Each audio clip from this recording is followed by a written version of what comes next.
லைனிங்னாலும் without லைனிங்னாலும் 1/2 inch தான். ஆனால் அதே இது ஆம் ஹோலுக்கு வந்து 3/4 இன்ச் மட்டும் கொடுத்தா போதும்.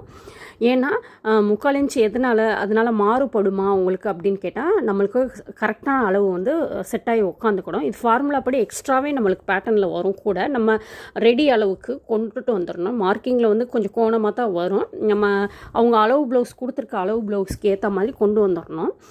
இப்போ வந்து 3/4 இன்ச் ஏன் கொடுக்குறேன் அப்படின்னா, இது வந்து நான் வந்து டேர்ன் பண்ணி தைப்பேன். லைனிங் ப்ளவுஸில் வந்து டேர்ன் பண்ணி தைப்பேன். இப்போ நீங்கள் பார்க்குறது பேக் நெக்கில் வந்து 30 இன்ச்சு ப்ளவுஸுக்கு வந்து ப்ளவுஸோட லென்த்து 12.25, பேக் நெக்கோட லென்த்து 7.5, ஆம் ஹோல் லென்த்தின் பாக்ஸ் வந்து 6, ஆம் ஹோல் லென்த்தின் டெப்த்து வந்து 3/4 இன்ச்சு கொடுத்துருக்கேன்.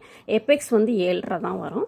இப்போ வந்து சைடு வந்து சீம் அலவன்ஸ் வந்து 2 இன்ச்சு விட்டுருக்கேன். ஏன்னா உள்ளே மடக்கி விட்டு நான் அடிப்பேன், டேர்ன் பண்ணி அடிக்கிறதுனால லைனிங் ப்ளவுஸுக்கு, அதனால் அடிச்சிருக்கேன்.